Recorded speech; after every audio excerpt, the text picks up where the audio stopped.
மாண்புமிகு தமிழ்நாடு முதலமைச்சர் அவர்களை சுதந்திர தின விழா பேருரையாற்ற பணிவன்புடன் அழைக்கிறோம்.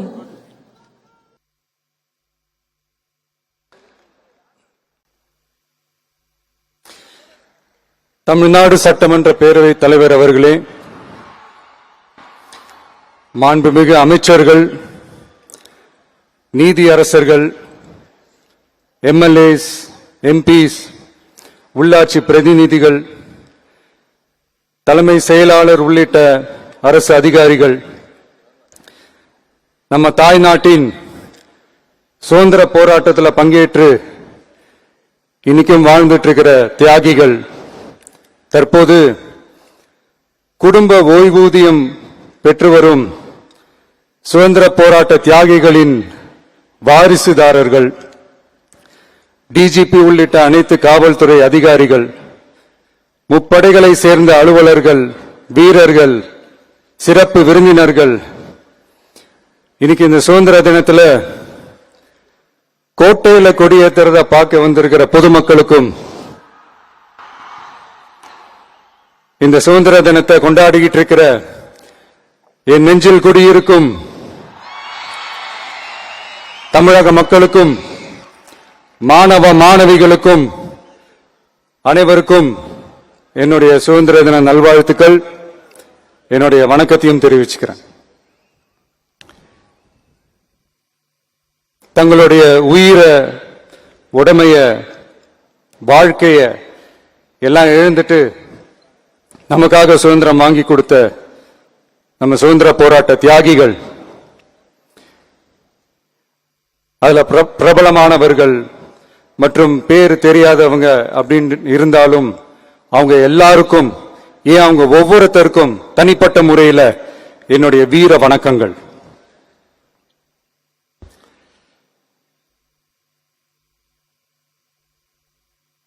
நம்மள ஒரு அடிமை மாதிரி வச்சிருக்காங்க அப்படின்னு தெரிஞ்சிட்டாலே மக்கள் மத்தியில் ஆட்டோமேட்டிக்கா ஒரு ஒற்றுமை ஒண்ணு வர ஆரம்பிக்கும். எல்லாரும் ஒரே மாதிரி யோசிச்சு ஒன்னு சேர ஆரம்பிப்பாங்க. அப்படி ஒன்னு சேர்ற இடத்துல தான் சாதி உடையும், மதம் உடையும், மொழி, இனம் இந்த மாதிரி எல்லாமே உடைஞ்சு நொறுங்கும். அப்படி உடைஞ்சு நொறுங்குற இடத்துல தான் கிடைக்கிறது தான் உண்மையான சுதந்திரம். அதுதான் நம்ம மகாத்மா காந்திஜி அவர்கள் அவங்களுடைய தலைமையில 1947ல இதே இந்த ஆகஸ்ட் 15ஆம் தேதி நமக்கு அந்த சுதந்திரம் கிடைச்சது. இன்னைக்கு நம்ம எல்லாரும் அந்த சுதந்திரத்தை கெட்டியா பிடிச்சுக்கிட்டு படிப்படியா டெவலப் ஆகி வந்துகிட்டே இருக்கிறோம். அந்த டெவலப்மெண்ட்ஸை அடுத்தடுத்த கட்டத்துக்கு கொண்டு போக வேண்டியது நம்ம எல்லாருடைய ஒரு கடமையும் கூட. இந்த நேரத்தில் நம்ம தமிழ்நாட்டை லஞ்சத்திலிருந்து, ஊழலிருந்து காப்பாத்துறதும் ஒரு மிகப்பெரிய ஒரு விடுதலைக்கு சமமான ஒரு விஷயம்தான். அதை நோக்கி தான் நம்ம அரசும் செயல்பட்டுக்கிட்டு வந்துகிட்டு இருக்கு.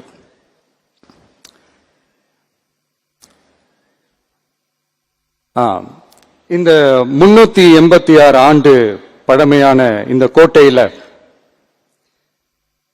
இங்க மேல ஏறி வந்து இந்த 80வது சுதந்திர தின நாள்ல நம்ம நாட்டோட தேசிய கொடியை ஏத்தி வச்சு இன்னைக்கு இந்த விழாவில் என்ன பேசவும் வச்சிருக்கிறீங்க. அதுக்காக உலகம் முழுவதும் இருக்கிற என்னுடைய தமிழ் சொந்தங்களுக்கும், தமிழ்நாட்டு மக்களுக்கும், ஜென்சி இளம் சிங்கப்படை தோழர்களுக்கும் என்னுடைய மனமார்ந்த நன்றியை தெரிவிச்சுக்கிறேன். பிறப்புக்கும் எல்லா உயிருக்கும் அப்படின்ற ஒரு மிகப்பெரிய ஒரு கோட்பாட்டை அடிப்படையாக வச்சுதான் நம்ம தமிழ்நாட்டை லஞ்ச லாவண்யமற்ற போதைப் பொருள் கலாச்சாரம் இல்லாத, பெண்கள் பாதுகாப்பு, சமூக நீதி அடிப்படையில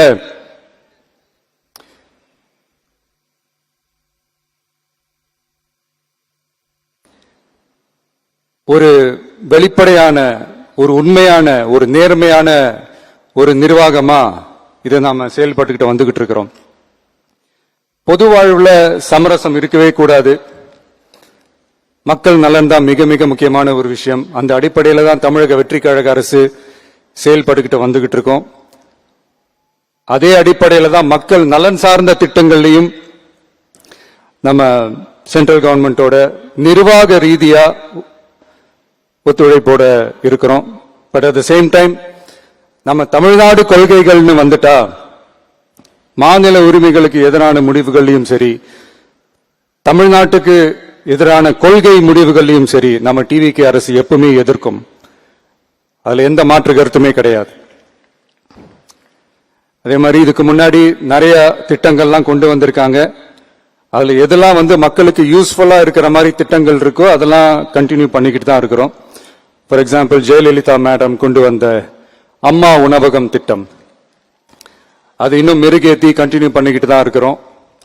அது மாதிரி காலை உணவு திட்டம், அதையும் இன்னும் விரிவுபடுத்தி 6th ஸ்டாண்டர்ட்ல இருந்து 8th ஸ்டாண்டர்ட் வரைக்கும் அதையும் விரிவுபடுத்தி வர செப்டம்பர் 17ஆம் தேதி பெரியார் அவர்களுடைய பிறந்த நாள் அன்னைக்கு அதை தொடங்க இருக்கிறோம். சோ நம்மளுடைய அரசு, உங்களுடைய அரசு இந்த 3 மாசம் ஆகுது. இந்த 3 மாசத்துல விவசாயிகளின் பயிர்க்கடன் ரூபாய் 5032.23 கோடி தள்ளுபடி செய்யப்பட்டுள்ளது. குறுவை சாகுபடி தொகுப்பு திட்டத்திற்கு ரூபாய் 134.83 கோடி வழங்கப்பட்டுள்ளது. ஒன்றிய அரசு நிதியுடன் ரூபாய் 12,642 கோடியில் 125 நாள் வேலைவாய்ப்பு திட்டம் மற்றும் ஜல் ஜீவன் குடிநீர் திட்டம் ரூபாய் 18,123.05 கோடியில் செயல்பாட்டிற்கு கொண்டு வரப்பட்டுள்ளது.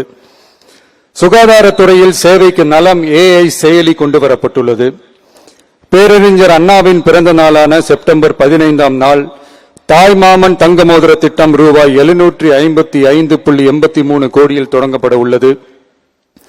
மக்களின் போக்குவரத்திற்கு ரூபாய் 127.21 கோடியில் 300 புதிய பஸ்கள் வழங்கப்பட்டுள்ளது.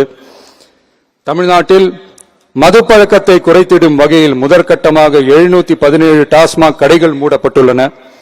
வெளிப்படையான நிர்வாகத்திற்காக நவீன தொழில்நுட்பத்தை பயன்படுத்தி கணினி மயமாக்கப்பட்ட நிர்வாகம் செயல்பாட்டில் உள்ளது.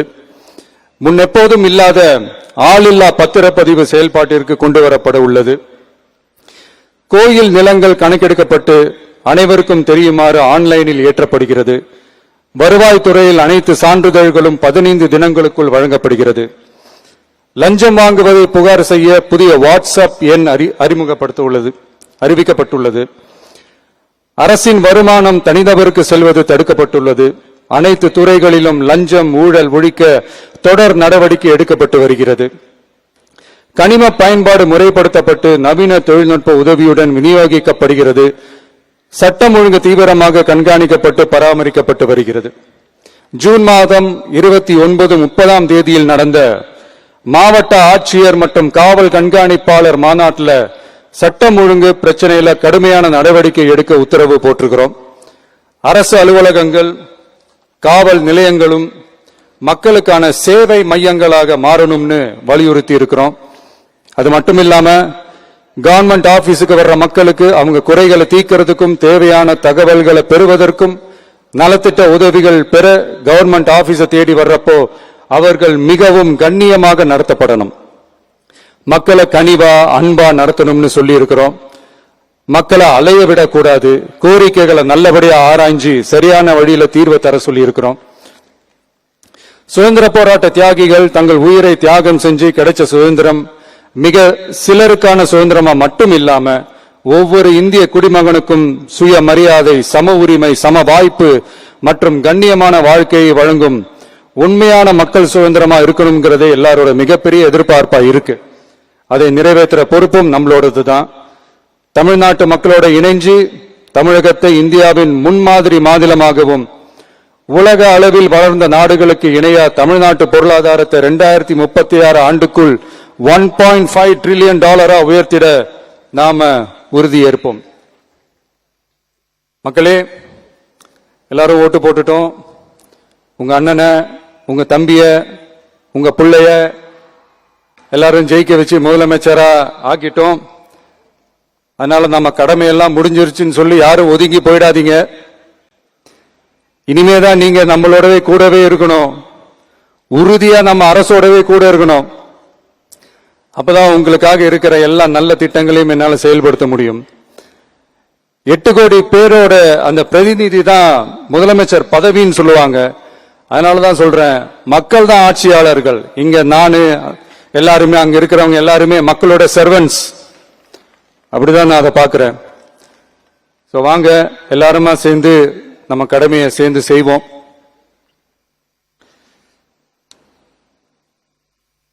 நம்ம அரசுக்கு எதிரான சக்திகளையும் சரி சதிகளையும் சரி முறியடிப்போம். நீங்க எல்லாரும் நம்மளோட இருக்கும்போது எனக்கு வேற என்னங்க கவலை? நல்லதை மட்டுமே நோக்கி நகருவோம். அப்படி நல்லதை மட்டுமே நோக்கி நகரும் உங்க அரசு உங்களுடைய எதிர்பார்ப்புகளையும் உங்களுடைய கருத்துக்களையும் மனசுல வச்சுக்கிட்டு தான் நல்ல சிறிய புதிய அறிவிப்புகளை அறிவிக்க இருக்கிறோம். அதுல ஒரு சிலதை மட்டும் இங்க நான் படிக்கிறேன். ஒன்னு, தாய்நாட்டிற்காக தன்னலமற்ற தியாகம் செய்து நமது நாட்டின் பாதுகாப்பிற்காக அரும்பாடுபட்ட முன்னாள் படை வீரர்களின் நலன் கருதி அவர்களது 2 மகள்களுக்கும் வழங்கப்படும் திருமண நிதி உதவி 25,000 ரூபாயிலிருந்து 50,000 ரூபாயாக உயர்த்தி வழங்கப்படும். 2, மாற்றுத்திறன் கொண்ட முன்னாள் படை வீரர் மற்றும் அவர்களை சார்ந்தோர்களுக்கு வழங்கப்பட்டு வந்த மாதாந்திர நிதியுதவி 5,000 ரூபாயிலிருந்து 7,000 ரூபாயாக உயர்த்தி வழங்கப்படும். 3, மாநில அரசால் விடுதலை போராட்ட வீரர்களுக்கு வழங்கப்பட்டு வரும் மாதாந்திர ஓய்வூதியம் 23,000 ரூபாயாக உயர்த்தி வழங்கப்படும்.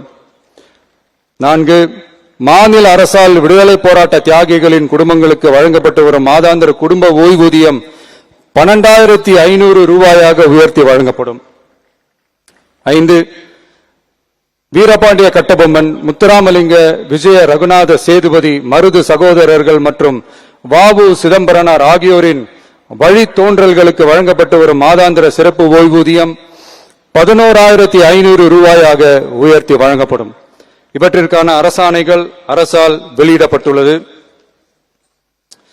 I once again extend my respectful greetings and salute the people of Tamil Nadu who has broken the caste and religious considerations, rejecting money and muscle power, and gave us an overwhelming support to establish people-centric and social justice government. We are on a mission mode to achieve corruption-free government. We want our people to develop zero tolerance towards corruption. And we appeal to the officials and the people of Tamil Nadu to make our state corruption-free. இன்னைக்கு இந்த விழாவில் பரிசு வாங்க போற, பாராட்டுகளை வாங்க போற, விருதுகளை வாங்க போற அனைவருக்கும் என்னுடைய வாழ்த்துக்களை தெரிவிச்சுக்கிறேன்.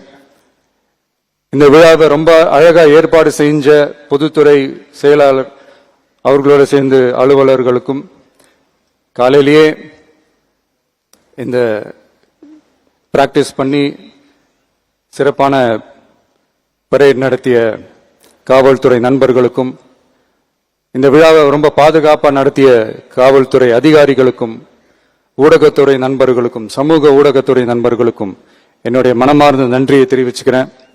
கான்பிடண்டா இருங்க, நல்லதே நடக்கும், வெற்றி நிச்சயம். மீண்டும் சந்திக்கும் வரை நன்றி, வணக்கம்.